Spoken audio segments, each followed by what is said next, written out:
Yes, it's a huge, huge void which this lifetime will never be able to fill.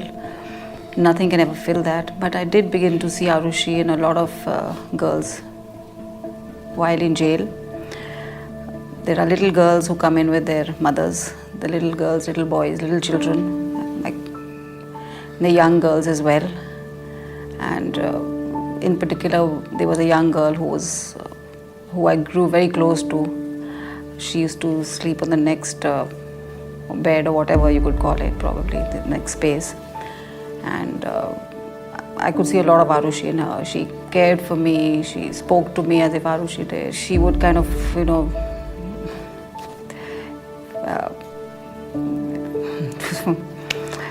for me, it was as if I had Arushi with me while in jail. I mean, those 4 years I survived in jail because of the fact that I had this young girl with me.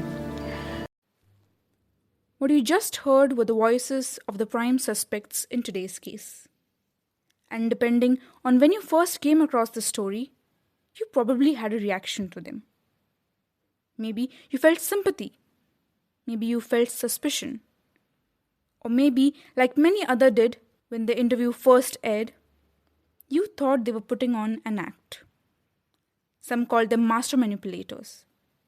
Others called them greatest actors in the country. By then, the court of public opinion had already delivered its verdict. And that's what makes this case so fascinating. Because while the investigators struggled with contaminated crime scenes, conflicted theories, missing answers, and a trial of evidence that raised more questions than it answered, another trial was unfolding at the same time. Not inside a courtroom, but on a television screen. Night after night, headlines turned theories into facts, rumors into evidence, and speculations into certainties. And even today, nearly 2 decades later, ask people about the murder of Arushi Talwar, and you'll find that many still trust the version of events they saw on primetime news more than the conclusions reached by the justice system. So before we reach our own verdict, let's go back to where the story began. The case I'm walking you through today is the 2008 Noida double murder case, one of the most controversial and debated criminal investigations in Indian history. A case that sparked endless theories, divided public opinion, and left behind questions that still haven't been answered to everyone's satisfaction. This is the Deathlore, bringing you the story of the Arushi Talwar murder case.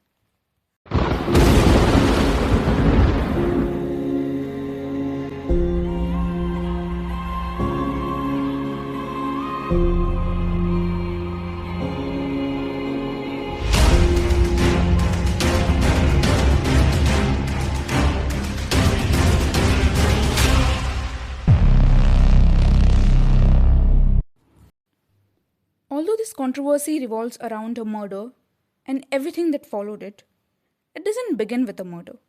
It begins with a birth. The birth of a test tube baby. On 24th May 1993, after years of hoping, waiting, and undergoing IVF treatments, Rajesh and Nupur Talwar welcomed a baby girl into the world. They named her Arushi. To them, she was nothing short of a miracle.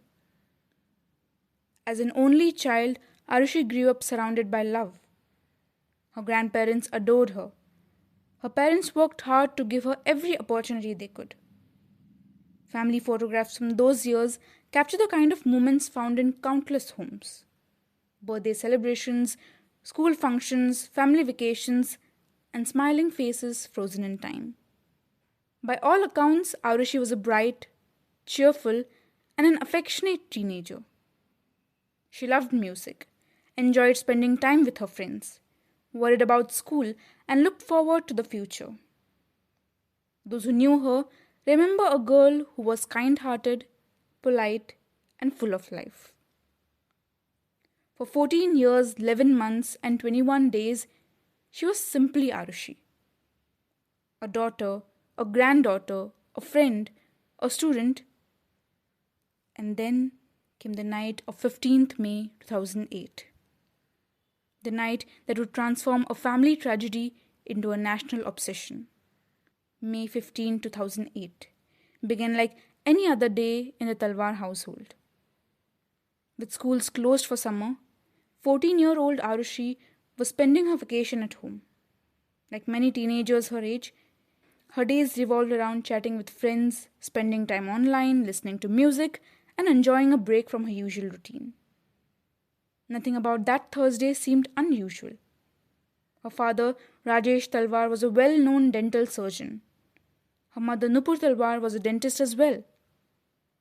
Living with them was Hemraj, the family's domestic help who had been working for the Talwars for years and was considered a trusted presence in the household. From outside, it looked like a normal family going about a normal day.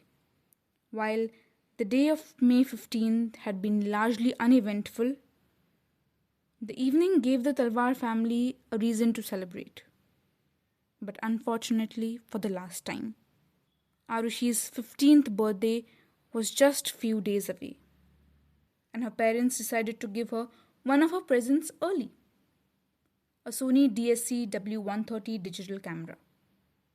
According to reports, she was thrilled. Like most teenagers who had just received a brand new gadget, she immediately began exploring its features, clicking photographs and capturing moments around the house. At the time, it was simply a birthday gift. Later, it would become an important piece of evidence in the timeline investigators would spend years trying to reconstruct. As the evening came to an end, the family settled into their usual routine. Arushi retired to her bedroom while Rajesh and Nupur went to theirs. Investigators would later estimate that everyone had gone to bed sometime between 10 to 10:30 p.m. One of the reasons they were able to narrow down that timeline was the camera itself. The last photograph stored on it was at 10:10 p.m. To Arushi, it was probably just another picture. But for the investigators, it would become one of the final confirmed moments of her life. What happened after that would become the subject of police investigations, CBI inquiries, courtroom arguments, television debates, books, documentaries, and endless online discussions. The problem was that nobody could agree on exactly what happened. Some details were established with reasonable certainty, others would remain fiercely disputed. But before we get into the theories, let's start with what we know. Because when the sun rose over Noida on the morning of May 16th, nobody yet realized they were about to step into one of the most controversial murder investigations India had ever seen. At around 6 a.m. on the morning of 16th, Bharti Mandal, Talwar's part-time domestic helper, arrived at the apartment for her usual shift. As she did every morning, she rang the doorbell, and then she rang it again and again. But nobody answered. After repeated ringing and knocking, Nupur Talwar finally woke up and came to see what was going on. Normally, it was Hemraj, the family's live-in domestic help, who opened the door for Bharti each morning. This time, he didn't. As the confusion grew, the family realized that Hemraj was nowhere to be found. Adding to the mystery, the outer grill door had been locked from outside.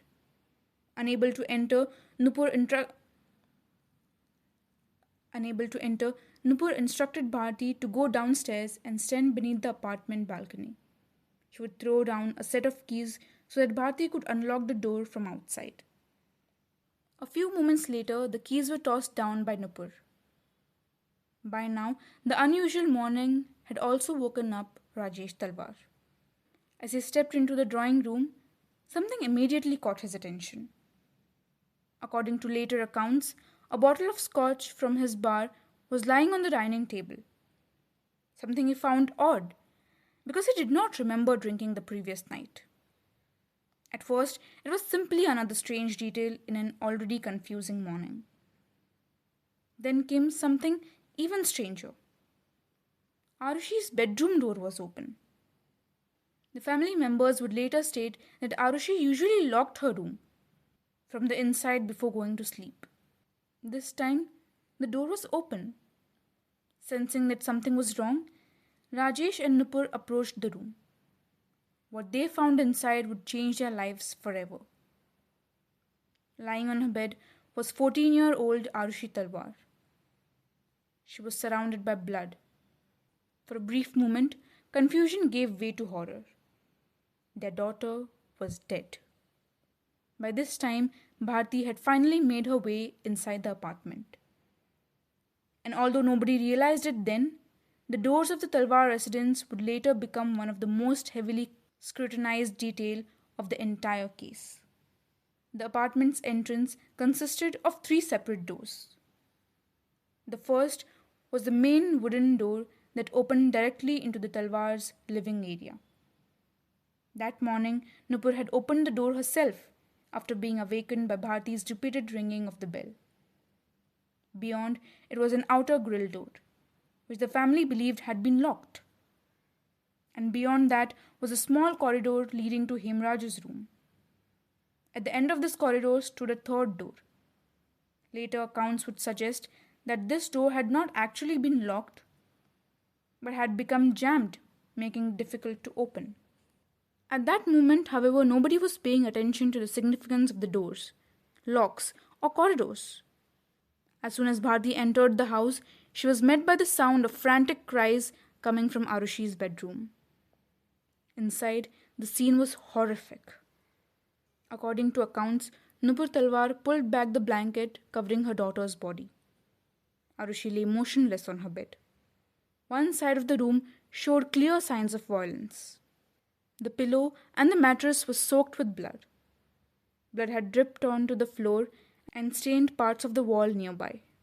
Yet, the other side of the room appeared strangely untouched. Cash remained where it had been left. Her iPod was still there with the earphones attached. Toys rested neatly on the bed. Nothing suggested a robbery. Nothing suggested that somebody had frantically searched the room for valuables. But one thing was missing. Arushi's mobile phone. It was nowhere to be found. As Bharti stood frozen, trying to make sense of what she was seeing, Nupur repeatedly pointed towards the family's missing domestic helper. ये हेमराज ने किया है. हेमराज ने आरुषि को मार दिया. देखो भारती, हेमराज ने किया है. Look, Bharti, see what Hemraj has done. In that moment, the suspicion seemed almost obvious. A 14-year-old girl had been murdered. Hemraj was missing, and nobody knew where he was. Years later, those words would become the subjects of intense debate. To some people, Nupur's reaction seemed completely natural. One person was dead, another had vanished, and the Talwars knew they themselves were not responsible. In their minds, suspicion naturally fell on the only person who was missing. Others saw the statement very differently. They argued that by naming Hemraj almost immediately, the couple had begun directing suspicion away from themselves, before the investigation had even started. The debate became so widespread that the Talwars would later clarify their reasoning. According to them, 4 people had been inside the house that night. One had been murdered. One could not be found. And since they knew they were not the killers, their immediate suspicion had fallen on the missing person. For some, the explanation was perfectly reasonable. For others, it raised even more questions. As the investigation unfolded, almost every action, every word, and every reaction to the Talwar family would come under a microscope. As the reality of what had happened began to sink in, Bharti asked an obvious question. Should I call the police? According to accounts, the answer was yes. But before investigators could arrive, word of the murder had already begun spreading. Nupur's parents rushed to the apartment. Rajesh's brother and other relatives soon followed. Friends, neighbors, apartment staff, and curious onlookers gradually started gathering inside the flat. With every passing minute, more people entered the apartment. Some walked to the living room, some entered Arushi's bedroom, others moved freely around the house. At that time, nobody stopped them, nobody asked them to stay outside, and nobody realized that with every new person entering the apartment, a potential piece of evidence would be disturbed, destroyed, or lost forever. By the time the first investigating officer arrived, the scene had already been compromised.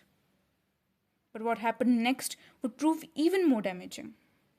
Instead of immediately securing the apartment and restricting access, the police made little efforts to preserve the crime scene. People continued moving in and out. Relatives remained inside. Neighbors gathered around. Potential evidence was left exposed.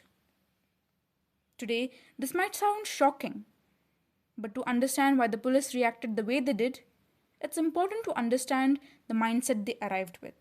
In 2008, cases involving domestic helpers murdering their employers and fleeing were not unheard of.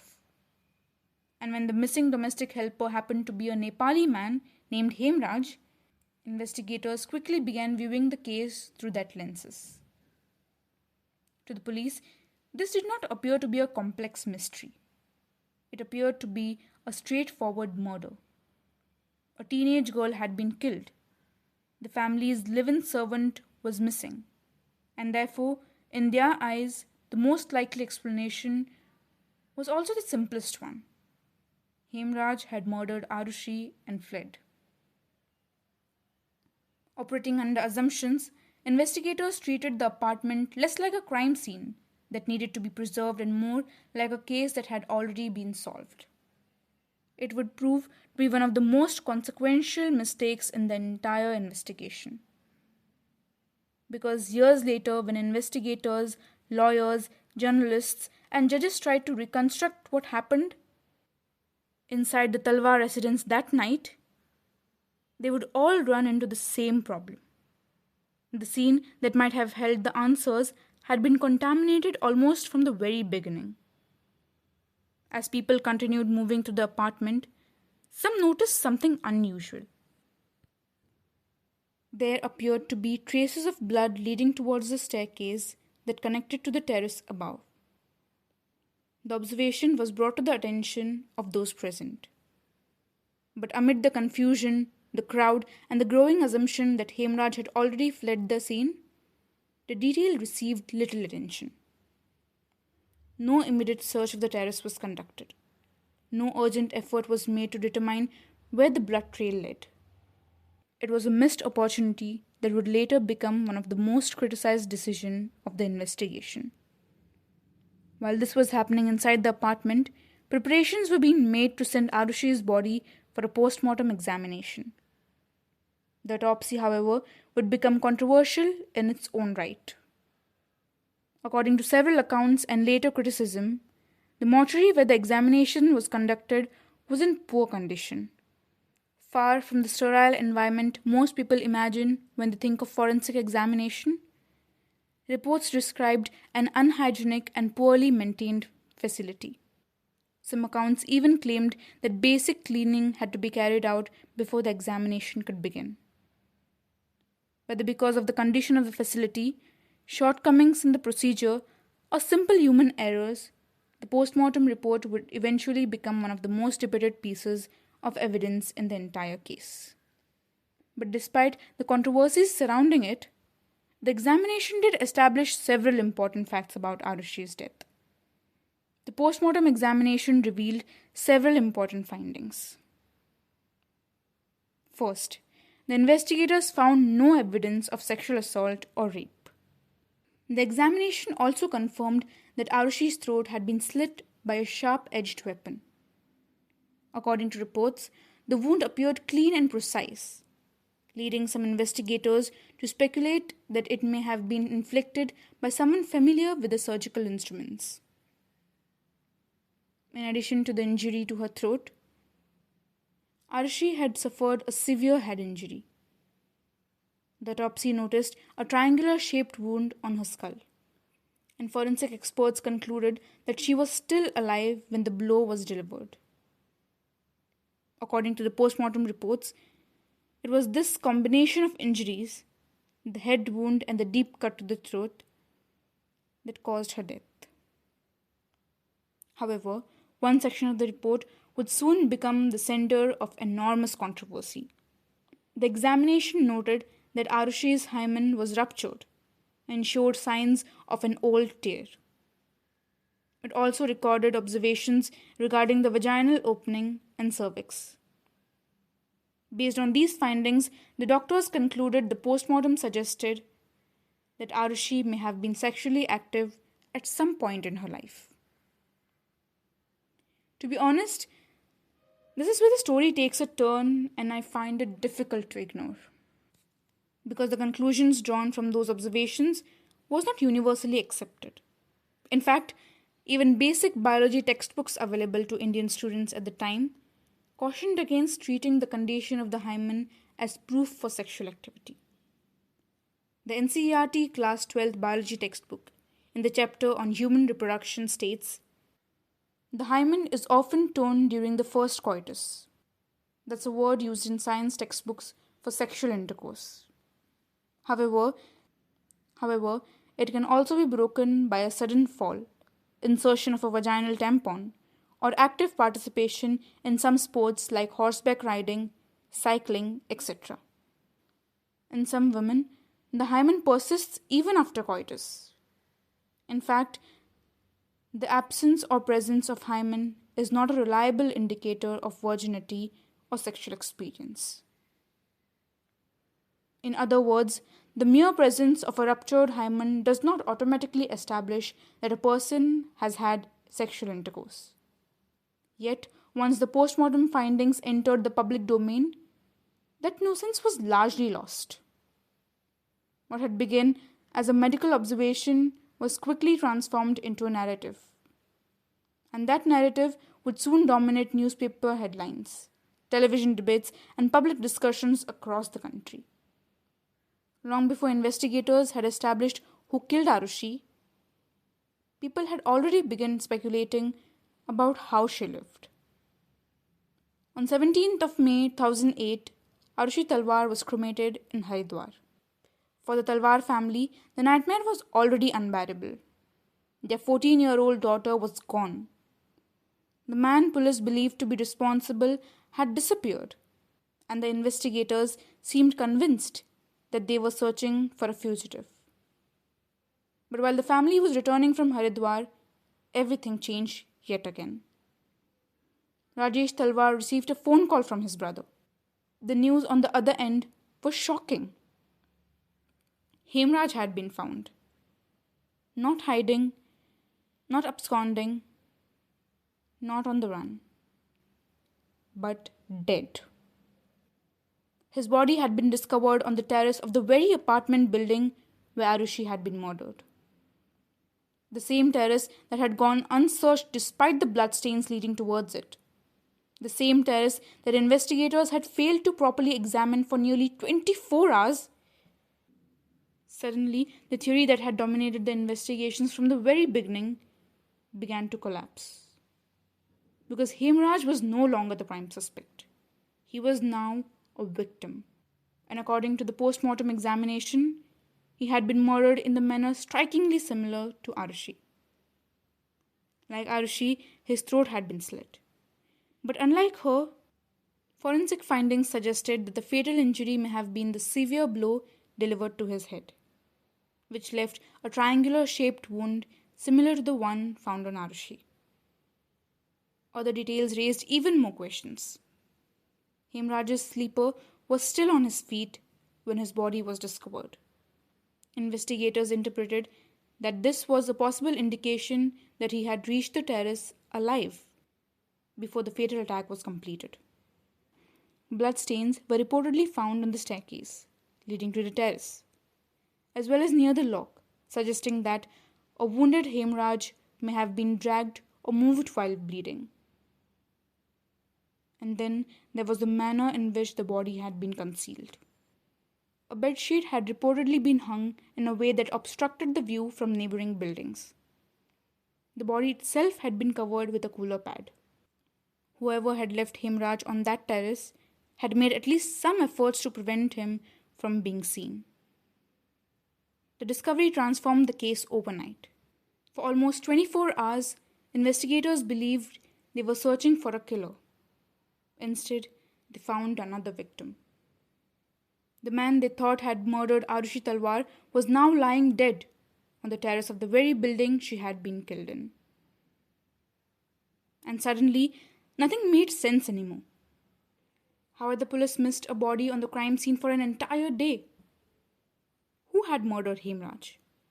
Who had murdered Arushi? And if Hemraj wasn't the killer, then who was? Those questions would trigger one of the most controversial investigations in Indian history. An investigation that would produce multiple theories, multiple suspects, multiple agencies, and enough controversy to divide the entire country. We'll follow the investigation in part 2. Until then, this has been the Deathlore. Stay alive and sane until we meet again to uncover the next lore.